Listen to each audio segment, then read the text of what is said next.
Mirëdita shikues të nderuar, mirë se vini në emisionin 10 minuta. Sot mysafiri jon është profesori famshëm nga Italia që na vjen nga Universiteti Tor Vergata në Rom, zoti Luka Gnan. Mr. Gnan, Professor, thank you very much for your time to be today with us for this interview. Thank you very much to you, because I'm very proud to be interviewed by you, and I'm very proud to be here in Skopje, since I love this country, that I had the opportunity to meet the first time in 2017, and I fall in love with North Macedonia. You are basically a visiting professor at American College, Exactly. American College Skopje. So this cooperation started, you saying, in 2017, correct? Exactly. When we signed in front of the Dean of the School of Economics and Director Professor Maria Bojagiva in Rome, the agreement for holding a double degree program on business administration and economics. So the students incoming in Rome from North Macedonia, from Skopje American College, and the students from Tor Vergata outgoing to Skopje can take a 3-year program, and at the end to hold 2 different bachelor degrees, one in Rome and one in Skopje. So I think that it's a great opportunity in terms of exchange of knowledges and opportunities almost for students, because they can have a different touch in terms of the managerial knowledges, but above all skills from the European Italian side and the North Macedonia that has led by the American College.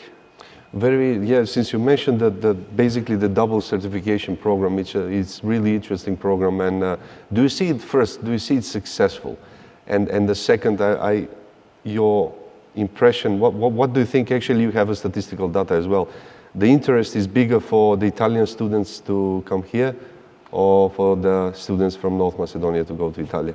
Well, there is a balanced flow of students coming and from Skopje, and also coming from Tor Vergata. The idea when we started the talks on building this project was to define a number of potential new managers that have an idea not only on the most known managerial models, but having also, if you want, a cross-fertilization in terms of cultural dimension, also from other parts of the European world, like the Balkans. And when we met for the first time with the director of the American College, we saw the opportunity to build this bridge with their also perspective, which is quite unique in the Balkans, due to the fact that they have in some way to adopt some characteristics of the didactical model that is proper and specific and peculiar of the American colleges overwards. Well, what would you say is now since you're here from 2017, you've been here so many times, and there is always a dilemma about our education system here in the country. Of course, there is a difference between public universities and private universities, since Tor Vergata is a public university. Exactly. Basically. Can you say what is the major difference, and from what you're seeing? Yes, of course. I will talk of my university. My university in our system is a medium university. But what does it mean, medium university in Italy? My university has 40,000 students enrolled on 6 different schools, from medicine to science to literature, humanistic studies, and even business. However, the size of the university and the numbers of both the teaching staff and the technical staff, administrative staff, is so huge. We have more or less 3,000 people working between, I would say, teachers and administrative staff. That in some way, gridlocked is almost gridlocking our university in a form of rigidity, in terms that every time we saw an opportunity for enhancing or changing the way we teach or the choices of the different topics that we want to adapt and adopt in our in the training. Yes, we take so much time for changing ourselves that in some way we are always lagging behind the change rather than anticipating the change. And this is, if you want, is mostly related with the size of the university that are big in terms of their working model. So what I feel, when you encounter a dynamic university, young university like American College, that this year is the 18 years from the birth of American College, you can see still the entrepreneurial momentum and all the positive peculiarities of this university, like adaptability, flexibility, and so on. So this dynamism, for me, in terms of training and superior education, is still the best way for being in front of the change rather than behind like we are. So basically you are saying that the main difference with what you've seen in the American college is that it's more flexible to the changes, new times, new teaching methods, new generations. So exactly, there is more flexibility on this side. So if you want my implicit reflection is that maybe from the deal that we had when we built the double degree with American College, those who exploit more opportunities,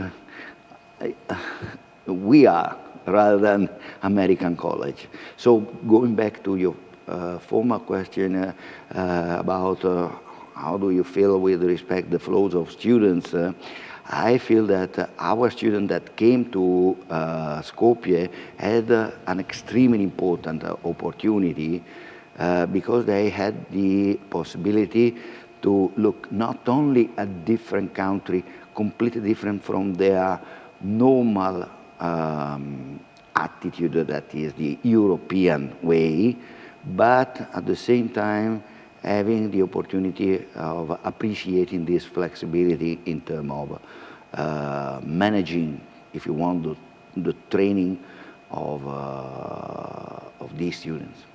Interesting. Professor, if I may, I would like to switch to some economic topics and what is your specialty.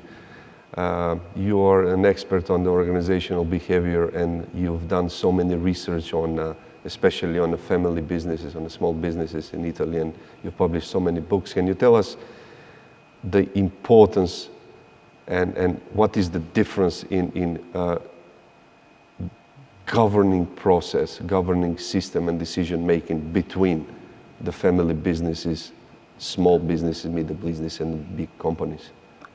Oh, wonderful question. I will try to answer. First of all, I would like to dismantle a myth. Normally, we are used to think when we talk about family businesses that they are small pop and mom shops.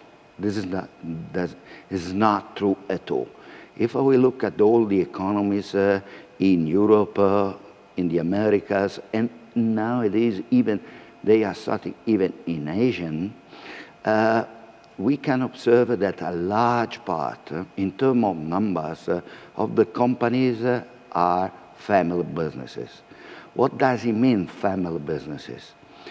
Family businesses means that behind the governing body of this company, there is one family. One family. It is run by the family and decisions are being made by the family. And the family affects the decision-making processes for leading this company. When we talk about large part, we are talking more or less on a on a range from 60% of the 8 to 80% of the companies of all these economies. So, for example, in Italy, we are talking about the 85% of the company in Italy. We have more or less 5-6 millions of firms in Italy. The 85% are family businesses. Oh, wow, that's impressive. So 85% of all the companies in Italy are run by families. Exactly. Comparing to, what do you think, comparing to the rest of the European Union? What is the difference? Is Italy something, it's a special? No. The French is the same. Germany is the same. Yes, there are difficulties on making concrete comparisons because, for governing a company, it depends on the specific laws adopted by each country. So, for example, in Italy, you have to have the 51% of the shares for leading the company. But there are several exceptions along Europe or in Americas for determine the threshold for being in charge of leading the company. So precise comparison is not possible. However, they represent really a large fraction of all the companies over Europe and the rest of the world. But what about their relevance? I mean in terms of economic impact. The economic impact of family businesses is extremely huge. Why? Because they represent more or less the 40% of the employment of all the countries and more or less the 50% of the GDPs of the different countries. So we cannot skip to consider them. Why we should have some focus, or we should maintain some attention with family businesses? Because they are extremely different from the other company. They are counterparts. I will have a talk also about their counterparts later. However, why they are so different? Because normally, this is a common sense, but even translated in really strong traditional theories from the managerial perspective, all the decisions in an organization are taken in order to enhancing, creating, augmenting the value of the company itself. And increasing the, yes. The value, the value. The economic value. Economic value of the company. I understand. But this is not immediately true in family businesses. What we should consider that they normally present almost at the same level non-economic objective. Mm-hmm. For example, if you talk with a familiar entrepreneur, he will or she will talk immediately about the long-term future of their company in terms of passing the company to the next generation and maintaining the control within the family. Or another topic that you will encounter always is how I can assure the continuity of the tradition of the family from time to time. All these non-economic goals are then translated, or if you want better, they came from a strong, relevant role of the familiar values that are then shift within the company. So those set of values, principles, beliefs that came from the family will inevitably shape how do they take decision, putting all these non-economic value at least at the same level of the economic goals. So we have to reflect about that.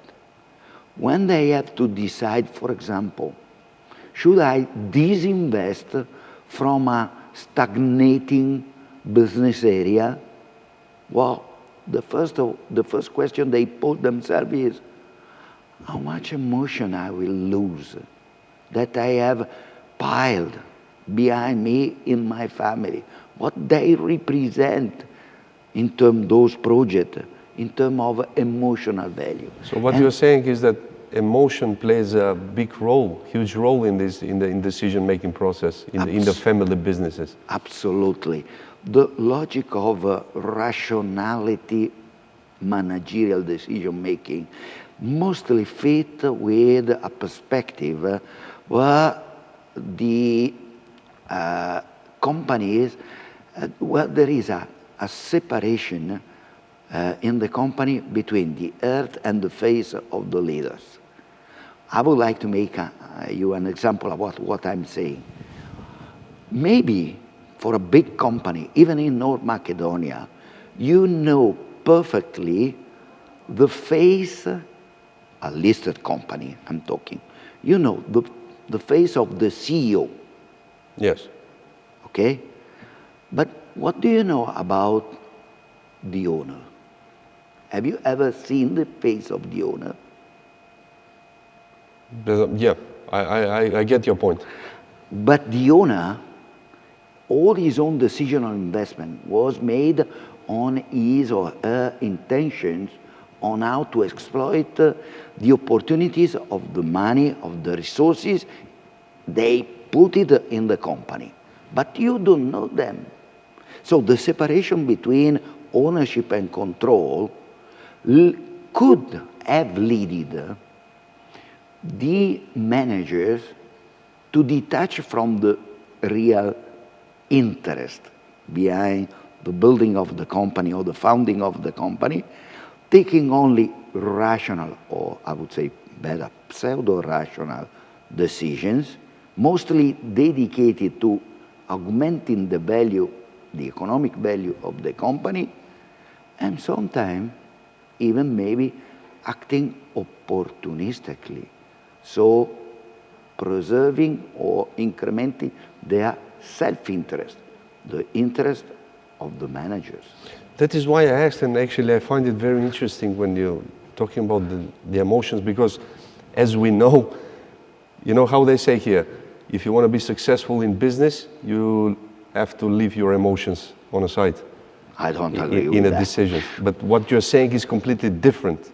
That is why I'm finding so interesting. But this is like a special characteristic to the family businesses, or No. you're talking in general? In general. Are we now talking? Yes. Are we only thinking logically and rationally? No. We are putting in our talk here also our emotion. For myself, I'm pleased to talk with you. And I'm trying to express these emotions, looking at your glaze, checking for your approval, and so on. So it's impossible to detach the emotions from the cognitive side of our actions. But what is important is that we should be able to manage our emotion, because emotion normally are a double sword. They could lead to positive effects in terms of what could be the consequences, the outcome of our decision, but they could have also negative effects. So my idea is that we cannot skip, we cannot have only a poker face, but we should be able to manage our emotion in order to exploit their positive potential. Very interesting. Professor, when talking about the family businesses, now if I may ask, when related to the global crisis, for example, the last one that we are facing here in Europe, based on Russian aggression in Ukraine, and the inflation, etc., would you say that the family business is more or less resilient to economic crisis comparing to other businesses run by stakeholders, shareholders, etc.? What's the difference? That's a very good point, because let me to more deeper explain the previous role of emotion. If my goals are both non-economic and economic ones, and my main intention is to preserve the stock of emotion I have accumulated in the past running the family business, I will be more prone when I encounter difficulties or obstacles like an international crisis led by a war, a financial crisis, a resource scarcity crisis, like for the example, the crisis of oils and gas 2 years ago, and so on. I will be more prone to try to resist to those crises, maybe taking, again, non-logical, rational decision, because the preserving of the actual stock of emotions are more important rather than saying, okay, I have no money, I have to close everything. I would like to make a simple example. In Italy, 4 years ago, there was a huge, very huge earthquake. Lot of cities have been destroyed even. Lot of buildings, family buildings have been dismantled by the earthquake. And even companies, factories, and so on. Well, that was in Emilia-Romagna, this earthquake. The Emilia-Romagna, there are more than 90% of family businesses, mostly related with some industrial classes related with food. You know, Parmigiano Reggiano, for example. Well, there was no one of those Parmigiano Reggiano company family leaded who closed. The owners decided, most all the owners decided to reduce their salaries or to annihilate all their profits just for preserving the jobs of their workers and leaving them to have at least reduced but stable salary. If you look at this decision from a rational managerial perspective of the so-called shareholder value that is mostly lead all the business school in the Western world, this is not admissible. They could not accept that a manager or an entrepreneur could maintain leaving the company in such conditions with that decision. That's why I'm talking, as you said, that family business, due to the presence of non-economic and economic goals that lead to reconsider the role of emotions in decision-making processes, are more resilient and therefore could resist more rather than their counterparts to financial crisis or whatever other crisis they can encounter. They present more informal dimension that leave them to be more, if you want, organically prepared to readapt themselves rather than form a standardized organizational model that the traditional managerial approach will insist to adopt for their counterparts. Interesting. Professor, when is your next trip to North Macedonia?